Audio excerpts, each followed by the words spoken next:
My favorite novel happens to be The Handmaid's Tale by Margaret Atwood.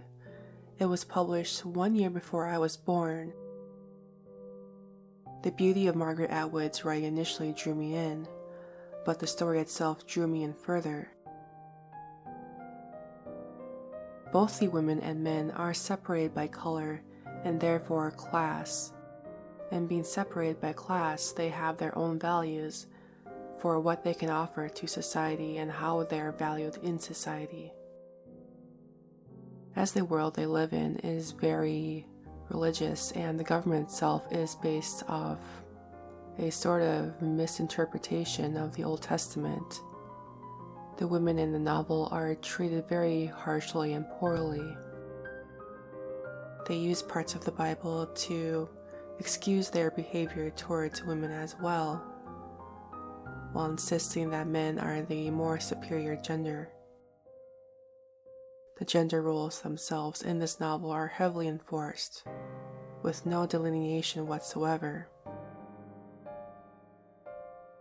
The handmaids in this novel wear red, a very bright and very bold red, and they are primarily valued for their ability to produce children.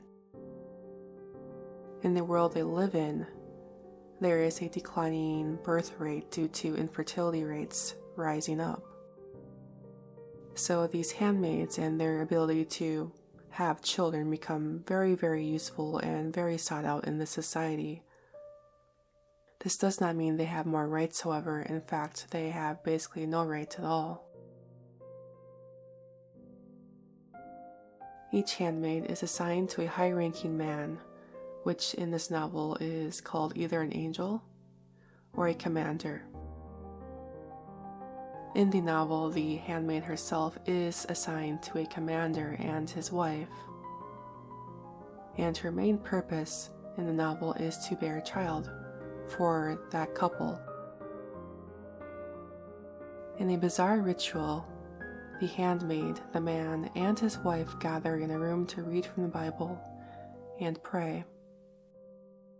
And then afterwards, the handmaid lies against the wife. So she is positioned right above the wife, as they both lie down. The man then proceeds to have sexual relations with the handmaid. Here, class and color come into play again. The commander wears black, and the wife wears blue. Black is also a bold color like red, but it's also a color that absorbs all other colors. Blue, however, which is worn by the wife, is the opposite of red. Light blue is representative of the Virgin Mary, and therefore has a pure quality to it, since it's believed that the Virgin Mary never consummated her marriage. The color blue is also used to depict heaven in the Bible, so there's a really pure angelic quality to this color. You can see how it plays out in this scene as the wife is there, and she is right below the handmaid herself, but does not actually take part in the ceremony, in any sexual relations to the commander. She is simply there to observe. On the other hand, the handmaid is the focal point of this ceremony. She is covered in red and she stands out in this ceremony. The choice of red isn't by any chance as well. Red can symbolize many things, including power, blood, and sexuality. Even the author points out that the color red is symbolic of blood. There are many ways to interpret this as being a symbol of blood. There is the fact that menstrual blood can indicate fertility. The handmaids themselves are seen as valuable only for their ability to bear children. They are mainly seen as reproductive objects and not people. On the other hand, blood can also represent aggression, such as violence, rape, or murder. The society in which the handmaids live in is deeply violent. The government is militaristic and governs based on religious scriptures taken from the Bible. To maintain control, people are punished for even slight transgressions. Some people have body parts cut off, or some are even murdered and hung up onto a wall for everyone to see.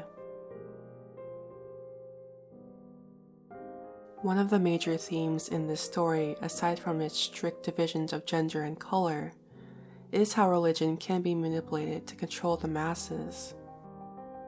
In this story, it picks certain parts from the Bible.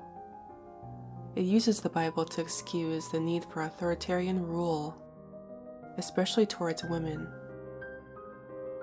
The idea of handmaids themselves is derived from the book of Genesis, where Rachel gave Jacob her handmaid as she could not bear children on her own.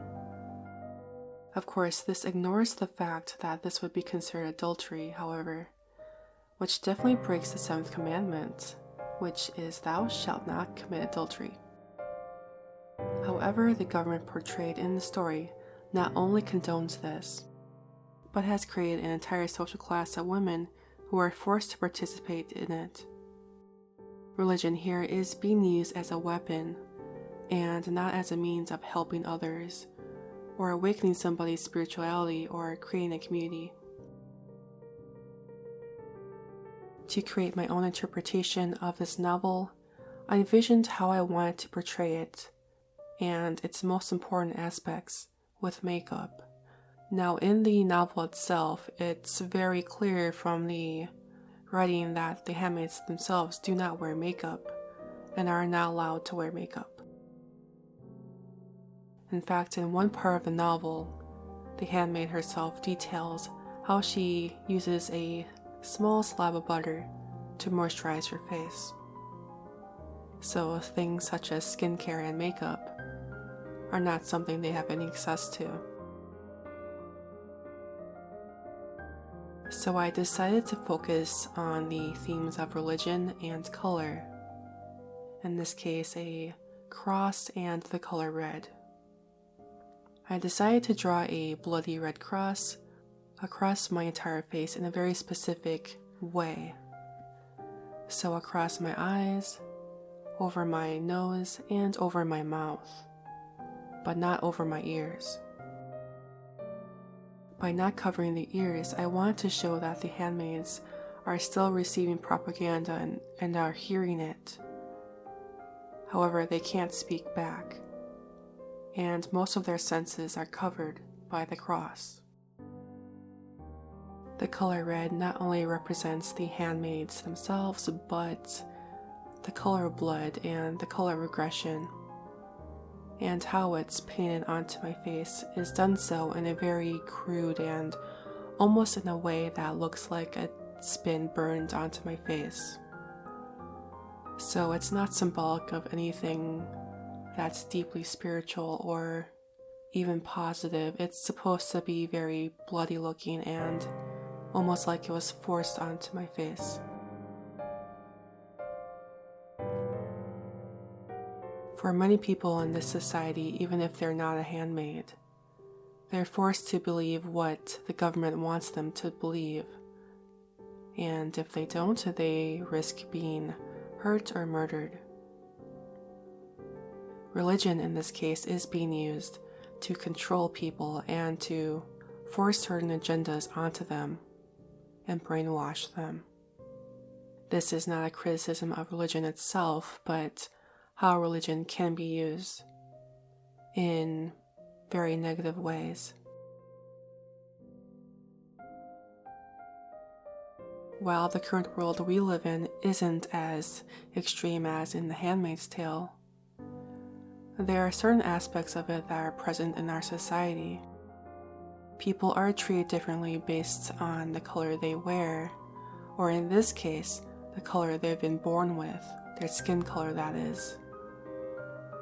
America has a horrible history with racism and colorism, and even today that still plays out. It hasn't gone away. Here in Minnesota, there are still Native American women who are routinely kidnapped and forced into sex slavery, but you never really see that covered on local or national TV. An African American woman was recently charged with murder of her unborn child because a man had shot her in the stomach. All of these little injustices are happening constantly all around the world, and although it may not be as obvious and so apparent as in The Handmaid's Tale, it's still happening. And I think that's an important point to really focus on, because unfortunately I think in this society a lot of people won't worry about a certain issue unless it personally affects them. So this story shouldn't be used as a means of being worried about the future, which a lot of protesters for women's rights have been worried about, that this could foretell the future, but realize that this actually illustrates the present and the past. Even if these issues haven't affected you personally, it has affected somebody else in the country you live in. So that's my take-home point for today.